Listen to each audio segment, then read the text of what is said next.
오늘 이 사사시대와 사사라 그랬는데 여러분 사사시대는 언제입니까? 여호수아가 죽고 또 여호수아와 함께했던 장로님들, 지도자들이 죽고 사무엘이라고 하는 선지자가 일어날 때까지 약 350년의 기간을 사사시대다 그렇게 말하는데, 사사시대는 성경 속에 나타나는 역사의 가장 큰 암흑기였습니다. 그러면 이 사사시대가 왜 암흑기였느냐? 첫째로 하나님께 불순종했기 때문에 그래요. 여러분 우리 사사기 1장 19절을 볼래요? 사사기 1장 19절에 보니까 여호와께서 유다와 함께 계셨으므로 그가 산지 주문을 쫓아내었으나 골짜기의 주문들은 철병거가 있으므로 그들을 쫓아내지 못했다.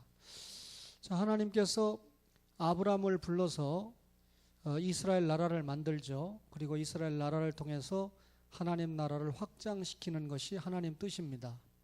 따라서 이스라엘 백성들은 하나님 앞에 특별한 소유가, 특별한 관계가 됐고, 특별한 관계가 됐기 때문에 제사장 나라로서 사명을 감당해야 되고 거룩한 백성으로서의 사명을 감당해야 됩니다.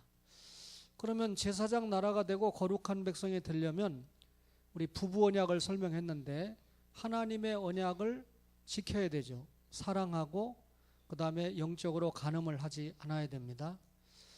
그러면 가나안 7족속을 다 정복하라고 하는 것은 하나님의 뜻이었잖아요. 따라서 이스라엘은 하나님의 군대가 되고 저들의 죄가 하나님 앞에 심판받을 만큼 상달이 됐기 때문에 심판하는 건데, 오늘 1장 19절에 보니까 뭐 때문에 하나님 말 안 들어요? 철병거가 있기 때문에 못 쫓아냈대요.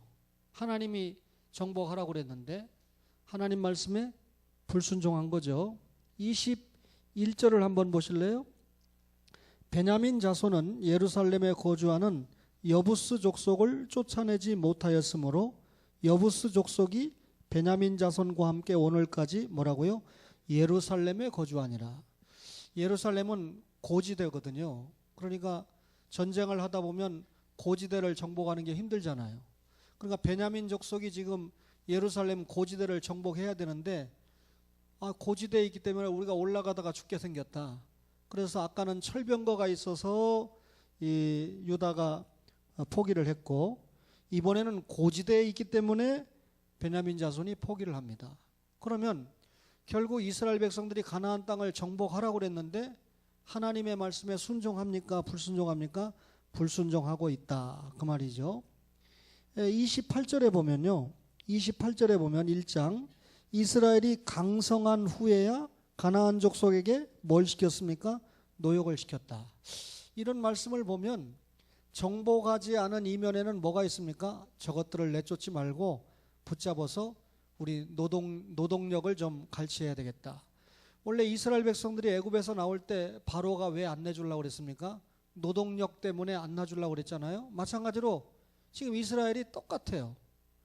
가나안 족속을 쫓아내지 못한 이유 중에 하나가 저것들을 종 삼아야 되겠다. 우리는 목축업밖에 할 줄 모르는데 농사는 저것들이 잘 지니까 저것들한테 배워야 되겠다. 이런 생각을 가지고 있겠죠.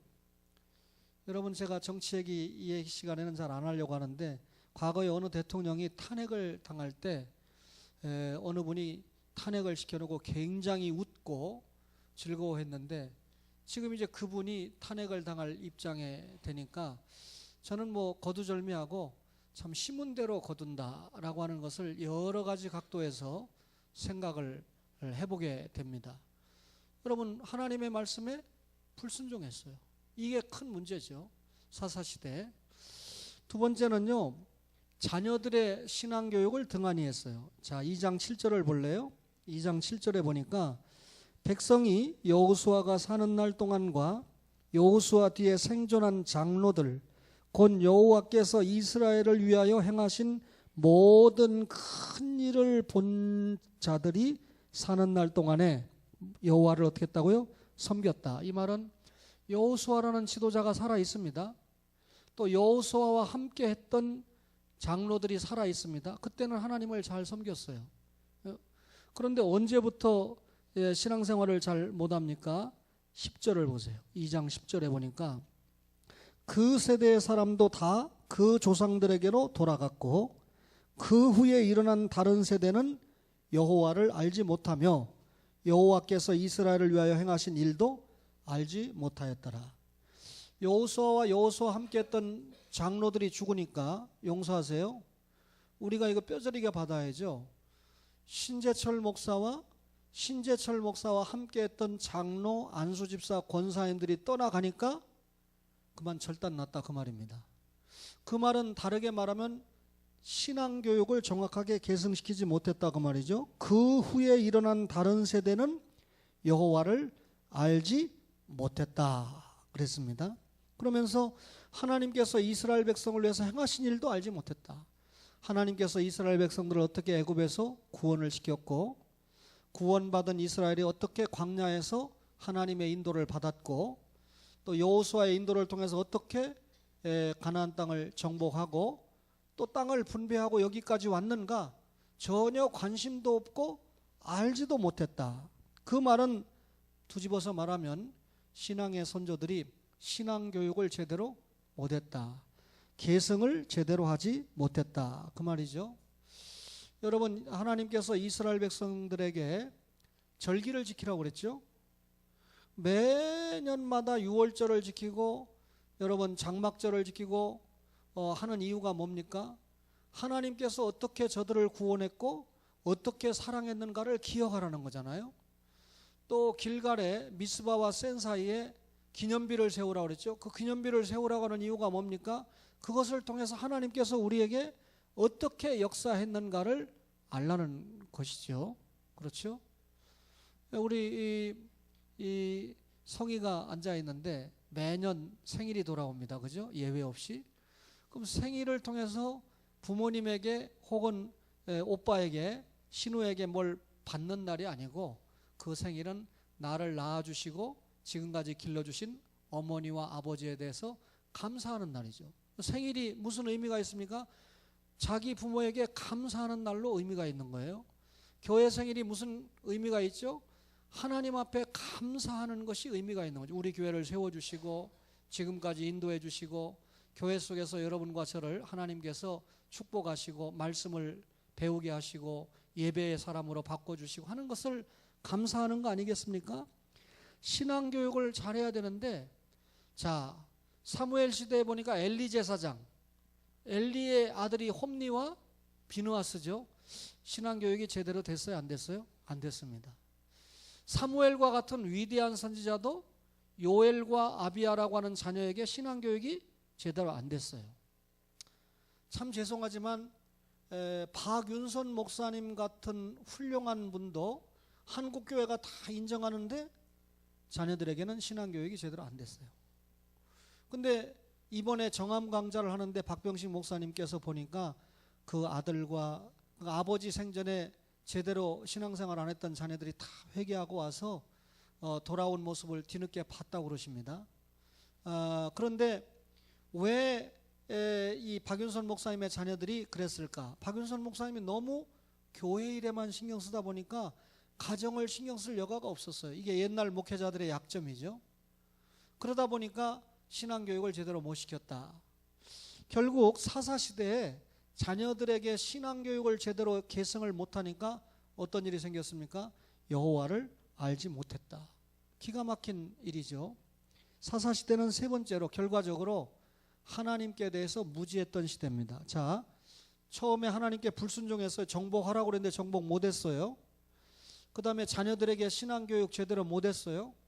그러면 그 시대 사람들이, 사사시대 사람들이 하나님을 알까요? 모를까요? 모르죠. 이스라엘 백성들은 하나님 앞에 선택받은 백성입니다. 지금까지 하나님의 인도를 받은 백성입니다. 하나님과 특별한 관계를 맺은 백성입니다. 제사장 나라 해야 되고 거룩한 백성으로 살아야 되는데 하나님에 대해서 무지했어요. 10절을 볼까요?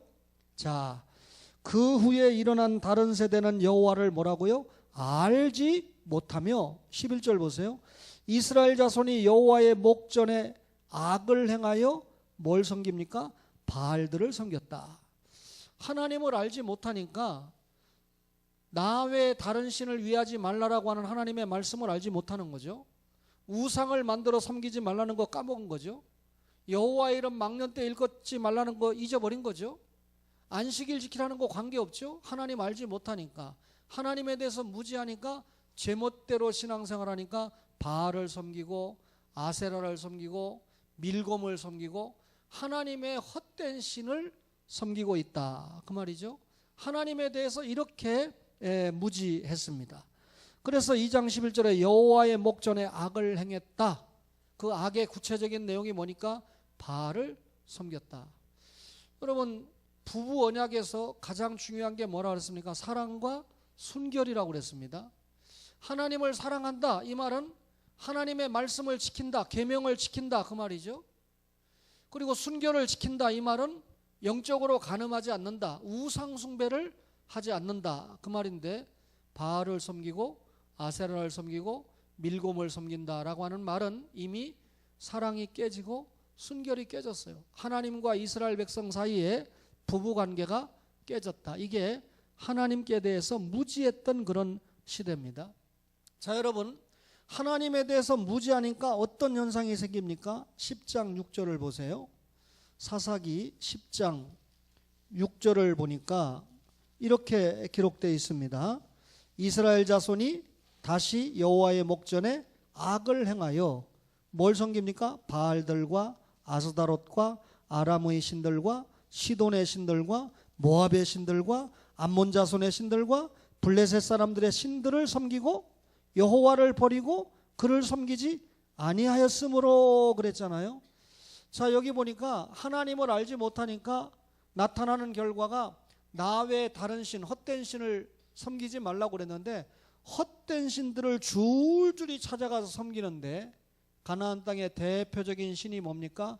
바알과 아세라이지 않습니까? 그렇죠? 여러분, 바알은 주인이라는 뜻이에요. 또 다산의 신입니다. 여러분, 이 생산을 잘 못하는 시대에 풍요와 이 풍요로운 곡물을 주고 또 자녀를 많이 낳을 수 있는 축복을 주는 신이다. 만약에 그렇게 믿는다면 그 신을 믿겠죠, 그죠? 여러분, 아무리 연구를 해봐도 세월호 사건의 이면에 구원파가 있는 게 틀림없고, 현재 최암흑의 사건 뒤에 영생교라고 하는 이단이 있는 게 틀림이 없는데, 그것을 확실하게 믿으면 그 교가, 그 이단교가 확실하게 자신들에게 복을 주고 영향을 준다고 하는, 긍정적인 영향을 준다는 걸 확실하게 믿으면 그거 안 따라갈 사람이 누가 있겠습니까? 믿음과 불신앙의 차이죠. 하나님을 믿어야 되는데 믿어야 될 건 안 믿고 전혀 헛된 신들을 줄줄이 믿게 됩니다. 왜 그랬죠? 하나님께 대해서 불신앙했고 자녀 교육을 말씀으로, 신앙으로 제대로 하지 못했기 때문에, 결국 하나님에 대해서 무지했기 때문에 알지 못하니까 다른 신들을 섬기는 일에 앞장을 서게 됐습니다. 이 영향이 어느 때까지 가냐면, 나중에 보면 그 지혜의 대왕이라고 하는 솔로몬도 이 암몬 신인 몰렉을 섬겼다라고 하는 기록이 나오게 됩니다. 흰놈 골짜기에 몰렉을 위한 제단까지 세웠다, 솔로몬이. 그리고 얼마나 이 우상을 섬기는 뿌리가 후손들에게 미치는가 하는 것을 우리가 볼 수가 있죠. 그럼 사사시대는 한마디로 말하면 영적으로 암흑시대입니다. 한국교회가 아무리 봐도 지금 영적으로 암흑시대를 맞이하고 있는 것이 틀림없죠. 그러면 그 시대가 어떤 시대냐? 사사시대죠. 자, 우리 한번 말씀을 좀 찾아볼게요. 사사기 3장을 보겠습니다. 3장 1절을 보면 사사기는 꼭 이 사이클이 7번 돌아가는데, 자, 3장 7절을 보세요. 이스라엘 자손이 여호와의 목전에 뭐라고요? 악을 행하여 자기들의 하나님 여호와를 잊어버리고 바알들과 아세라들을 섬긴지라 그랬습니다. 자, 우리 오예배 앉아있는 여러분, 불과 한 30분 이내에 목사가 설교를 하는데 졸지도 말고 다른 생각도 하지 말고 설교 열심히 들어야 돼요. 그래야 믿음이 자라고 하나님께서 축복하죠. 그렇죠? 자, 거기 보면 여호와의 목전에 악을 행했다. 이 말은 우상을 섬겼다고 말이죠. 그러면 범죄입니다, 이게. 그럼 하나님께서 어떻게 합니까? 징계를 합니다. 자, 8절 보세요. 여호와께서 이스라엘에게 어떻게 합니까? 진노하사 그들을 메소포타미아 왕 구산 리사다임의 손에 파셨으므로 이스라엘 자손이 구산 리사다임을 8년 동안 섬겼다. 8년 동안 나라 잃어버린 거나 마찬가지예요. 우상 섬기다가 징계받는 거예요. 그러니까 이스라엘 백성이 하나님 앞에 어떻게 합니까? 회개합니다. 9절 보세요. 이스라엘 자손이 여호와께 부르짖으매 우리 잘못했습니다. 우상 섬긴 거 잘못했습니다. 회개하니까 하나님께서 어떻게 하죠? 여호와께서 이스라엘 자손을 위하여 한 구원자를 세워 그들을 구원하게 하시니 이는 곧 갈렙의 아우 그나스의 아들 온니엘이라. 하나님께서 구원자를 세웠다. 그러면 방금 이 7절부터 9절까지 읽은 말씀에 첫째가 이스라엘 백성이 범죄합니다. 우상 섬기는 거죠. 두 번째로 하나님이 징계합니다. 어떡하죠? 이웃 나라를 붙여서 예속되게 하죠. 그러니까 세 번째로 이스라엘 백성이 회개합니다. 기도하는 거죠. 회개 기도하죠. 그럼 하나님께서 용서를 해서 구원을 시킵니다. 그때 구원을 시킬 때 이웃 나라를 멸할 수 있는 지도자를 세우는데 그게 누굽니까? 사사입니다. 사사는 원래 백성과 백성 사이에 있었던 재판 관계를 재판해주는 판결관이 사사였는데 오늘 이 사사기를 읽어오면 군대 장관의 사령관의 뜻이 더 강해요. 그러니까 압제를 하는 나라를 쳐부시고 해방을 시키는 일에 사용받는 군사령관의 역할을 감당을 하는 거죠. 자, 그러면 방금 말씀드린 범죄, 징계, 회개, 구원 이 네 개의 사이클이 사사기에 몇 번 돌아간다고요? 7번 돌아갑니다. 그럼 두 번째를 볼까요? 자, 두 번째는 사사기 3장 12절을 봅시다. 이스라엘 자손이 또 여호와의 목전에 악을 행하니라. 이스라엘 자손이 여호와의 목전에 악을 행함으로 여호와께서 모압 왕 에글론을 강성하게 하사 그들을 대적하게 하셨다. 첫 번째가 범죄죠. 그러니까 두 번째로 하나님이 모압 왕 에글론이 쳐들어오게 하죠. 징계입니다. 세 번째가 뭡니까? 그래서 13절에 에글론이 암몬과 아말렉 자손들을 모아 가지고 와서 이스라엘을 쳐서 종려나무 성읍을 점령한지라. 이에 이스라엘 자손이 모압 앞 에글론을 18년 동안 섬겼다. 18해 동안 또 나라 빼앗긴 거나 마찬가지예요. 사사시대 때는 이렇게 비참한 시간을 보냅니다. 그러니까 15절에 이스라엘 자손이 여호와께 뭐라고요? 부르짖음에 또 회개 기도합니다. 그러니까 하나님께서 네 번째로 여호와께서 그들을 위하여 한 구원자를 세우셨으니 그 구원자 에훗을 통해서 30절 보세요. 그날에 모압이 이스라엘 수하에 굴복함에 그 땅이 몇 년 동안 평온합니까? 80년 동안 평온하였더라. 자, 그러면 범죄 두 번째가 뭡니까? 징계. 세 번째가 뭡니까? 회개. 네 번째가 뭡니까? 구원. 그죠? 용서죠. 하나만 더 볼게요. 4장 1절을 보세요. 에훗이 죽으니 이스라엘 자손이 또 여호와의 목전에 악을 행하매. 자, 악을 행했다는 말은 우상 섬겼다는 말이죠. 그러니까 2절에 여호와께서 하솔에서 통치하는 가나안 왕 야빈의 손에 그들을 파셨으니 그의 군대 장관은 하로셋 학고임에 거주하는 시스라요. 야빈 왕은 철병거 900대가 있어 20년 동안 이스라엘 자손을 심히 학대했으므로 또 이방 나라에 붙여가지고 20년 동안 범죄의 대가로 고생합니다. 그랬더니 세 번째로 이스라엘 자손이 여호와께 부르짖었더라. 회개하죠. 그러니까 4절에 그때 납비도세 안에 여선지자 드보라가 이스라엘의 사사가 되었는데 24절 보세요. 4장 24절에 이스라엘 자손의 손이 가나안 왕 야빈을 점점 더 눌러서 마침내 가나안 왕 야빈을 진멸하였더라. 그러면 여러분 어떻게 됩니까? 이스라엘 백성이 우상을 섬기는 범죄를 합니다. 그러니까 하나님이 이웃 나라를 붙여서 징계를 합니다. 그러니까 이스라엘 백성이 회개를 합니다. 그러니까 하나님께서 사사를 세워서 저들을 어떻게 합니까? 구원을 시켜줍니다. 이게 7번 사이클 돌아가는 게 사사기입니다. 그러면 350년이라고 하는 대략 짧은 기간 동안에 7번 동안이나 이렇게 이스라엘 선민이 하나님을 버리고 우상을 섬기는 그런 범죄를 하게 됐던 때가 사사시대입니다.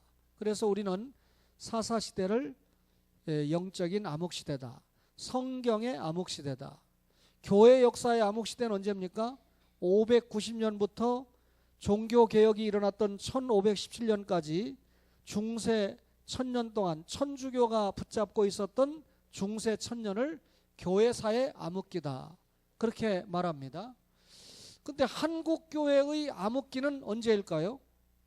일제의 신사참배를 요구했던 데가 암흑기였을까요? 아닙니다. 오히려 거기에 넘어가는 사람도 있지만 한국교회는 신사참배와 투쟁을 하면서 신앙을 지켰던 기록을 남기고 있습니다. 그러면 이 한국교회가 언제 암흑기냐라고 말할 때 확실히 2000년이라고 하는 세기가 바뀐 이유가 암흑기를 맞이하고 있다. 그래도 처음에 복음이 들어와서 정립하는 기간과 정립하자마자 한국교회가 부흥하면서 성장하면서 선교에 신경을 썼거든요. 그렇게 선교를 하고 그 다음에 박정희 정권이 들어서면서 성장, 경제 성장할 때 교회도 성장 하면서 성장을 할 때 교회는 성장과 더불어 땅끝까지 복음 선교. 70년대 초만 해도 몇백 명이 안 됐습니다. 외국에 선교사 파송한 게.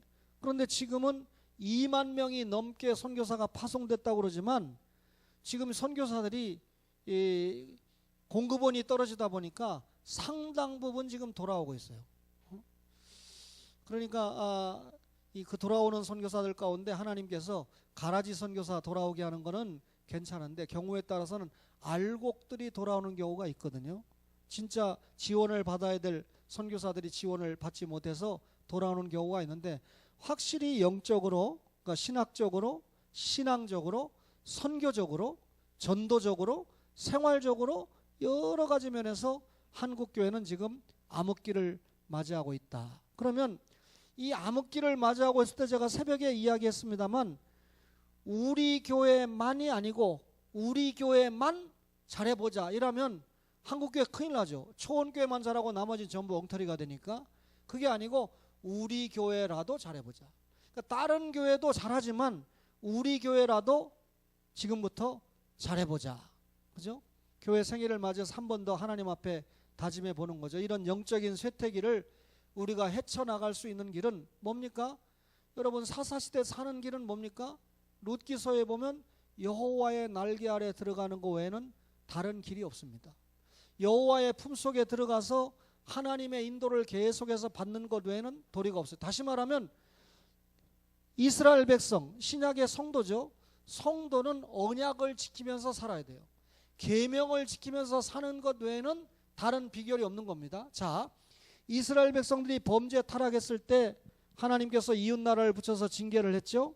회개하니까 사사를 세워가지고 구원하지 않았습니까? 그런데 여러분 그 사사가요 왕이나 제사장처럼 세습되는 게 아닙니다. 그러니까 이 사사기를 읽어보면 이 온니엘부터 삼손까지 12명의 대표적인 사사가 나오는데 사사가 있을 때도 있고 없을 때도 있습니다. 또 사사가 여기도 있고 저기도 있을 때도 있습니다.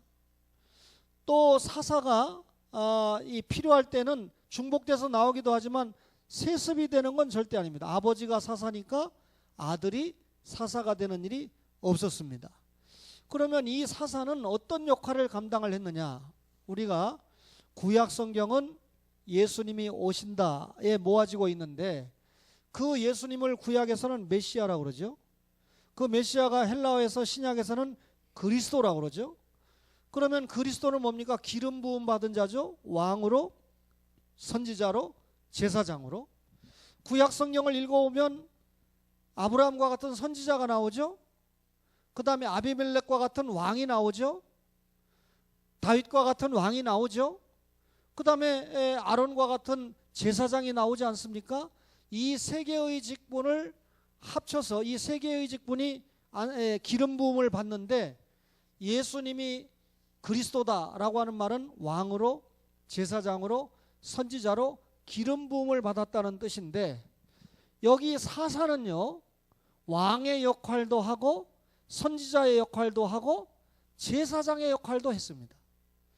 그러니까 이 사사기를 읽어보면, 오늘 허명자 권사님이 읽은 구절에 보면 이스라엘의 왕이 없으므로 사람마다 자기 소견에 옳은 대로 행했다, 이렇게 기록을 했는데, 실제 왕이 있었습니까? 없었습니까? 있었습니다. 누가 왕입니까? 이스라엘의 왕은 하나님입니다. 하나님이 왕인데, 저들에게 눈에 보이는 통치가 필요했을 때는, 그러니까 선지자가 필요하고 제사장이 필요하고 또 왕이 필요할 때는 하나님이 대신해서 사사를 보내서 통치를 했던 것입니다. 그러면 이스라엘 백성의 눈에는 뭐가 보여야 됩니까? 눈에 보이진 않지만 우리는 하나님 앞에 언약 백성이다, 특별한 관계에 있는 백성이다, 우리의 왕은 하나님이시다 라고 고백을 해야 되는데, 영안이 어두워지니까 그 하나님이 안 보이는 거예요. 그러니까 이스라엘에 하나님이 없기 때문에 지 멋대로, 지 생각대로, 자기 소견에 옳은 대로 행했다라고 하는 말이 4번이나 나오는데, 이게 사사시대를 총평하는 결정적인 말입니다. 왕이 없다는 거예요. 그러니까 사무엘 시대에 가면 백성들이 왕을 세워달라고 하지 않습니까? 근데 사무엘이 주저하잖아요. 사무엘은 알잖아요. 누가 왕이죠? 하나님이 왕이라는 걸 알기 때문에, 이 친구들이 겁도 없이 하나님이 왕인데 왕을 세워달라고 그러니까 사무엘이 주저하니까 하나님이, 사무엘아, 주저하지 말고 왕을 세워줘라. 백성들이 너를 버린 게 아니라 나를 버린 거다, 나 왕을 버린 거다 라고 말씀하잖아요. 그러면 여러분, 똑같은 사사시대에 있었던 한 역사가 룻기서인데, 룻기서에 보면 유다 백성이 다 죽는데, 엘리멜렉, 말론, 기련이 다 죽는데, 그 이방 여인인 룻이 나오미를 따라와서 보아스라고 하는 남자와 기업 무르기를 해서 누구를 낳습니까? 생명의 회복자인 오벳을 낳습니다. 오벳이 누구를 낳습니까? 이새를 낳습니다. 이새가 누구를 낳습니까? 다윗을 낳습니다. 그럼 다윗의 증조 할머니가 누구죠? 룻입니다. 다윗의 증조 할아버지가 누구죠? 보아스가 되는 겁니다. 그러면 결국 예수님은 유다 지파에서 다윗의 후손으로 오는 거 아닙니까? 따라서 유다 지파가 다 남자들이 죽었지만 기업 무르기를 통해서 룻과 보아스가 오벳을 낳았다. 그리고 오벳을 통해서 다윗의 족보가 룻기서 4장에, 이게 사사시대입니다, 형성되었다라고 하는 것은 사사시대 때 이미 왕이 준비가 되는 겁니다. 왕의 족보가 준비되는 거잖아요. 그리고 여러분, 결국 사사시대가 끝나고 사무엘이 다윗을 2번째 왕으로 세우지 않습니까? 왕정시대가 실제적으로 시작되는 거 아닙니까? 그러니까 룻기서에서, 용서하세요, 사사기에서 왕이 필요하다는 것을 제기해놓고, 왜냐하면 사람들이 영적으로 너무 무지해서 하나님 왕이 안 보이니까.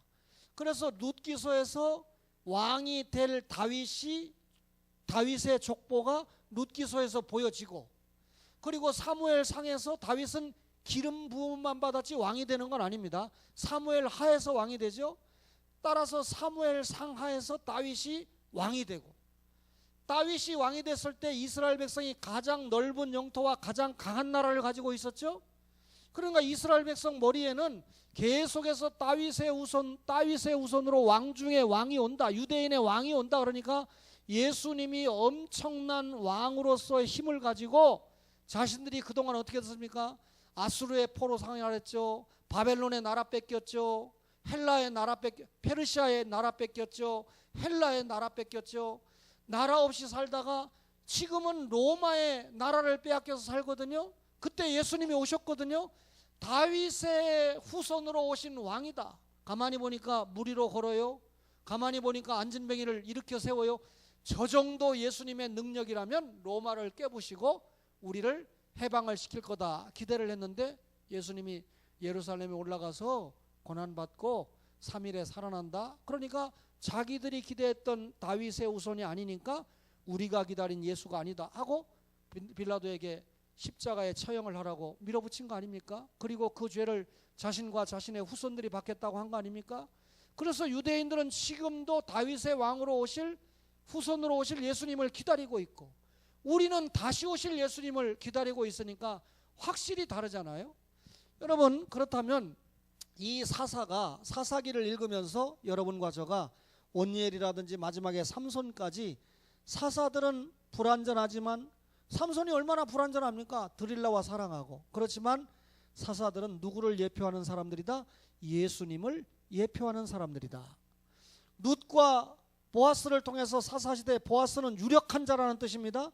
보아스는 예수 그리스도를 예표하는 사람이다. 그때 꼬엘이 될 수 있는 자격은요, 일단 이 능력이 있어야 됩니다. 남의 땅을 되찾아주려면 돈도 없는 사람이, 능력이 없는 사람이 찾아줄 수 있어요? 그 다음에 가까운 혈연 관계해야 됩니다. 유다 지파는 유다 지파가 꼬엘 노릇을 해야 되는 겁니다. 그 다음에 여러분 이 능력이 있어야 되고, 그 다음에 자원하는 사람이어야 돼요. 룻과 보아스, 룻기서를 읽어오면 이 기업 무르기를 할 1순위가 있었는데 이 여자하고 기업 무르기를 안 한다고 그러는 바람에 2순위였던 룻이 기업 무르거든요. 그러니까 여러분, 능력도 있고, 그 다음에 혈족이고, 혈연관계가 있고, 그 다음에 자원하는 마음이 있는 분이 누굽니까? 예수님입니다. 예수님은 높고 높은 하늘 보좌를 버리고 낮고 천한 이 땅에 여러분과 저의 구원을 위해서 자원해서 이 땅에 오셨거든요. 그분이야말로 우리의 죄를 속량해 주실 수 있는 능력이 있는 분이거든요. 그분이야말로 하나님과 우리 사이에, 여러분, 언약관계 아닙니까? 부자관계 아닙니까? 이것을 회복할 수 있는 혈연관계에 있는 분이 예수님이다, 그 말입니다. 따라서 사사나 룻과 같은 인물, 사사와 같은 인물, 그 다음에 꼬엘 제도와 같은 제도, 성전 제도, 구약의 인물, 구약의 제도, 도피성 사건 제도, 이런 제도와 사건과 인물이 누구를 보여주는 게 목적입니까? 예수 그리스도를 보여주는 게 목적입니다. 그래서 예수님이 이 땅에 오셔서 요한복음 5장 39절에 너희가 성경에서 영생을 얻는 줄 연구하거니와, 이 성경이 곧 누구에 대해서? 내게 대하여 증언하는 것이다. 그럼 목사는 성경 말씀을 펴놓고 여러분에게 하나님의 말씀을 전할 때마다 내게 대하여 예수님 이야기를 할 수밖에 없어요. 사사시대 때 엄청난 이런 죄악의 시대인데, 이런 죄악의 시대를 통과하는 비결은 뭐밖에 없습니까? 하나님의 날개 아래 들어오는 비결밖에 없다고 그랬는데, 하나님의 날개 아래 들어온다는 신약적인 표현이 뭡니까? 예수 그리스도의 충보 사역에 의지해서 하나님과의 관계를 회복하고, 사람과의 관계를 회복하고, 물질과의 관계를 회복하는 길 외에는 다른 길이 없다, 그 말입니다. 그러면 오늘 사사시대와 사사시대는 영적으로 암흑시대였다. 영적인 암흑시대를 극복해가는 비결은 사사를 통해서 하나님이 해결해 줬는데, 구원자 사사를 통해서 해결해 줬는데, 사사는 왕이요 선지자요 제사장인 예수님을 예표한다. 따라서 여러분과 저가 예수 그리스도를 믿음으로 국난을 헤쳐나가고, 예수 그리스도에 의지해서 가정적인 문제를 헤쳐나가고, 그렇죠? 제가 이미 기도를 하고 있거든요. 우리 김 장로님 같은 경우야 얼마나 서연이 자랑하고 선제 자랑하고 싶겠어요. 저도 이제 앞으로 손자나 손녀를 볼 텐데 넷까지는 원하지 않습니다. 그렇게 되면 할아버지도 피곤해지니까. 그런데 어쨌든 하나님이 주시는 범위 안에서 잘 낳아서 길러야 될 텐데, 하나님, 제가 그때까지 설교를 하게 될 것이 가능한데 강단에서 절대 손자 얘기, 손녀 얘기 안 하도록 도와주세요 라고 기도를 합니다. 그러면 자식 얘기도 안 해야 되는데, 용서하세요, 제가 기가 막힌 기도를 했어요. 보니까 신혼여행 딱 갔다 와가지고 주일날 예배 딱 드리고, 그리고 월요일날 며느리는 출근을 하고 있는데, 아들놈은 출근을 못하고 갈 데가 없으니까 며느리 뒤에서 쳐다보고 있는데, 기가 막힌 거예요. 제가 볼 때 거꾸로 지가 출근하고 며느리는 집에 있으면 별 상관없는데, 아내는 남의 집 귀한 딸 데려다가 출근시키고 저는 출근도 못하고 집에서 걸어가고 있으니까. 그런데 그날 저녁에 하는 말이, 내가 그랬거든요. 야, 유동진 장로님 같이 이 공기업에 들어가면 주일 성수하고 얼마나 좋으냐. 수입도 적당한 것 같고. 그러니까 들어가 봐라. 그러니까 또 끌적끌적 찾아보니까 뭐 토익이 뭐 700점 뭐 이런 게 나오는데 토익 시험을 보는 게 주일밖에 없더라는 거예요. 주일날 안 보는 게 내년 4월이래요. 그럼 그거 있어야 서류를 내니까 내년 4월까지 기다려야 되니까 제 아내가 어떻게 생각하겠어요? 그러니까 내가 최재희 전사님하고 상의를 하니까 전사님이 그러더라고요. 큰 교회는 일부 예배 와서 예배 드리고 토익 시험 보러 가라 이렇게 얘기를 한다는 거예요. 출근 못하면 곤란하니까. 그래서 이제 시험 문제를 사다 놓고 보니까 용서하세요. 거의 뭐 모르는 게 없더래요. 그러니까 지가 봐도 700점은 자신 있게 나올 것 같은데 700점을 요구하니까 기본적으로. 근데 문제는 주일날 시험 보니까 자기는 주일을 지키기 위해서 못 간다는 거예요. 그래서 야, 신재철 목사 아들 굉장히 믿음 좋다. 그러니까 거기서 내가 목사인데 명색이 야, 그래도 인마 아침에 내가 그냥 기도해 줄 테니까 가서 예배 드렸다고 생각하고 시험 보거라 이 말 못 하잖아요. 그 아무 말도 안 하고 있었어요. 그래 그러면 계속해서 마누라 출근하는데 덩어리나 쳐다보고 있어라. 그런 마음이 들잖아요. 그러니까 그런 마음이 들 때 어떻게 합니까? 하나님, 야가 이런 믿음을 보인다는데 하나님이 빨리 해결해 주셔야지 이런 시간이 길게 가면 참 곤란합니다 라고 기도하고 매달렸죠. 그래서 제가 일기에 공개한 대로 2곳이 생겼는데 이제는 제가 절대로 강요하지 않죠. 그래서 본인이 선택을 해서 다니는데 아마 즐겁게 다니고 있는 것 같아요. 결과는 주님 앞에 맡기지만 확실히 하나님 앞에 믿음으로 살고자 하면 하나님이 요리조리로 길을 여신다라고 하는 건 틀림없어요. 그러니까 제가 지금까지 벌써 몇 주일이 됐는데 며느리 출근하는 거 지는 덩어리나 쳐다보고 있는 모습을 보고 기도하려고 그러면 제가 얼마나 가슴이 아프겠어요. 그래도 하나님께서 이리저리 해결을 해주시는 것을 보고 얼마나 감사한지 몰라요. 사사시대를 통과하는 비결은 영적인 암흑시대를 통과할 시대일수록 하나님의 말씀에 더 바로 서서 주님 앞에 영적으로 회복하는 초원의 모든 개인, 가정, 교회가 되기를 주의 이름으로 축원합니다.